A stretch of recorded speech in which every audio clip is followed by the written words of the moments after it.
चलिए आगे बढ़ते हैं। एक और बड़ी खबर, बिहार की सियासत से आरजेडी उम्मीदवार मीसा भारती का विवादित बयान सामने आया है। पीएम मोदी समेत बीजेपी नेताओं को जेल भेजने की धमकी दी है मीसा भारती ने। इंडी गठबंधन की सरकार अगर बनती है तो सभी अंदर हो जाएंगे। भ्रष्टाचार परिवारवाद के आरोपों के जवाब में ये बयान मीसा भारती का आया है। उनसे सवाल ये पूछा गया था कि भ्रष्टाचार और परिवारवाद को लेकर बातें हो रही हैं, कई बार पलटवार हो रहे हैं, आपको क्या कहना है इन आरोपों पर? तो उन्होंने कहा कि इंडी गठबंधन की सरकार बनने दीजिए, सभी जेल में चले जाएंगे, पीएम मोदी भी जेल में चले जाएंगे। भ्रष्टाचार परिवारवाद को लेकर सवाल था और उसके जवाब में मीसा भारती का विवादित बयान। चुनावी समर और चुनावी समर में मीसा भारती उम्मीदवार भी हैं, चुनावी मैदान में भी हैं और इस बीच उनका ये बयान। किसानों की आय दुगनी करने की हम बात कर रहे हैं, हम एमएसपी लागू करने की बात कर रहे थे, इनको तुष्टीकरण नजर आ रहा है। आज बेटे के लिए वोट मांगने गए थे, काहे नहीं परिवारवाद पे बोले, वो बंद हो गया प्रधानमंत्री का। इलेक्ट्रल बॉन्ड पे कौन जवाब देगा? जब आते हैं वो हमारे परिवार पे आरोप लगाते हैं भ्रष्टाचार का। जानते हैं कितना बड़ा भ्रष्टाचार है? अगर देश की जनता ने कहीं हमें मौका दे दिया इंडिया गठबंधन को, प्रधानमंत्री से लेकर के जितने भी भाजपा नेता है जेल के अंदर बंद। मीसा भारती का बयान आया तो इस पर तीखी प्रतिक्रिया भी आई। मीसा के बयान पर बीजेपी ने इमरजेंसी की याद दिलाई है कि मीसा जरा अपना नाम याद कर लें। सुधांशु त्रिवेदी ने यह बात कही है। इमरजेंसी में मीसा कानून में ही जेल गए थे लालू यादव। मीसा अपने पिता से पूछे कि तब ली गई प्रतिज्ञा आखिरकार कहां गई? कांग्रेस को मिटाने की शपथ क्यों भूल गए लालू यादव? मीसा भारती का यह बयान और उसके बाद बीजेपी का जोरदार पलटवार। सुधांशु त्रिवेदी ने हमला करते हुए कहा कि अपने नाम पर गौर करें और नाम रखा क्यों गया था लालू यादव के द्वारा, जो कि उनके पिता हैं, ये भी याद करें और सवाल ये पूछें कि जो कसम थी कांग्रेस को मिटाने की, उस कसम को समय के साथ भूल क्यों गए? मीसा भारती हैं, वो ये कह रही हैं कि अगर इंडिया अलायंस की सरकार आ गई तो प्रधानमंत्री से लेकर बीजेपी का हर बड़ा नेता जेल में भेजेंगे हम लोग। मैं पुनः कहना चाहता हूं कि मीसा भारती को अपना नाम याद करना चाहिए। उनका नाम मीसा इसलिए है कि इमरजेंसी के समय एक एक्ट था MISA, maintenance of internal security act, जो इतना दुर्दांत एक्ट था कि उसमें पुलिस आपको बंद करके रख सकती थी, परमानेंट आप जेल में रहेंगे, बेल के लिए अप्लाई नहीं कर सकते थे, न्यायालय में आप जा नहीं सकते थे और पुलिस को न्यायालय के सामने आपको प्रस्तुत भी नहीं करना था। लालू यादव उसी में जेल में थे और कांग्रेस को ध्वस्त करने का संकल्प लिए थे और इसलिए अपनी बेटी का नाम मीसा रखे थे कि जिंदगी भर याद रहे कि कांग्रेस को बर्बाद करना है। और तुझे याद रहा, ये भूल गई और अब आकर कांग्रेस के साथ आके खड़े हो गए।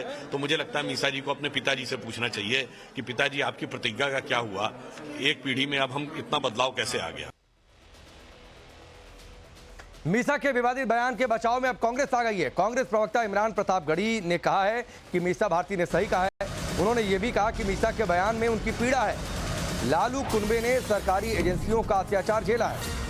तो आप कांग्रेस बैक भी कर रही है, लेकिन लालू यादव कन्विक्टेड हैं, जेल भी उनको भेजा भ्रष्टाचार के आरोप में, अदालत से सजा भी हुई और ये पूरा मुकदमा शुरू कब हुआ था ये भी देश को पता है। लेकिन अब चूंकि गठबंधन है, गठबंधन में एक दूसरे का साथ, यही गठबंधन का धर्म है, तो मीसा ने विवादित बयान दिया तो उसका सपोर्ट भी कांग्रेस की ओर से एक तरीके से हो गया।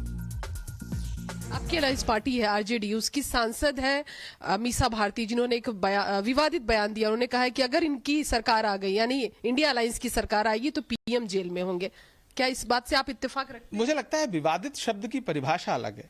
मीसा भारती के परिवार ने एजेंसियों के दुरुपयोग की पराकाष्ठा को झेला है। किस तरह से उनके पिता को प्रताड़ित किया गया, जेल भेजा गया, उनके परिवार को प्रताड़ित किया गया। तो अगर उस प्रताड़ना के विरोध में आकर के वह एजेंसियों के इस्तेमाल के जरिए बाकी दलों के भ्रष्टाचार को उजागर करने की बात कर रही हैं, जेल भेजने की बात कर रही हैं, तो ये उनकी अपनी पीड़ा है जो परिलक्षित हो रही है उनके भाषणों। मीसा का सियासी बयान और इस पर जबरदस्त तरीके से हंगामा भी। मीसा के सियासी धमकी पर बिहार में सियासी उबाल है। डिप्टी सीएम विजय सिन्हा ने मीसा भारती पर पलटवार किया है और कहा है कि सरकारी क्वार्टर से मॉल के मालिक ऐसे ही बन गया क्या? एक एक चीज का हिसाब देना होगा। विजय सिन्हा ने यह बात कही है, किसे जेल किसे बेल चुनाव के बाद पता चलने वाला है। सुनिए। डरे सहमे लोगों की आवाज ये निकल रही है। यही लोग ना हैं जो चपरासी क्वार्टर में रहते थे, आज महलों का राजा कैसे बन गए? ये मॉल से लेके फार्म हाउस तक कैसे पहुंच गए? हिसाब देना पड़ेगा। और कौन जेल में है, कौन बेल में है और किसकी भविष्य क्या होगी, ये बस चुनाव के बाद पता चलेगा। इस बीच आगे बढ़ते हैं। पाटलिपुत्र सीट से लगातार 2 बार जीत रहे बीजेपी प्रत्याशी रामकृपाल यादव ने भी मीसा की धमकी पर पलटवार किया। उन्होंने कहा है कि जेल पहुंचाने की धमकी देने वाले लोग पहले अपनी खैरियत मना लें, उन पर जो केस चल रहा है उसको याद कर लें। सुनिए। पहले जो जेल पहुंचाने वाला लोग है, अपने आप को तो जेल से बचा ले। हम चुनौती देना चाहते हैं। रामकृपाल यादव का 40 साल का सार्वजनिक जीवन है और 6 बार सांसद रहा है, लंबा करियर रहा है, दो बार विधान परिषद का सदस्य रहा है। मेरे ऊपर पहले कोई जांच का आरोप, वो भ्रष्टाचार का कोई अगर जानकारी है तो ईडी सीबीआई को भेजे और सबसे पहले हम ही को जेल भेज दें।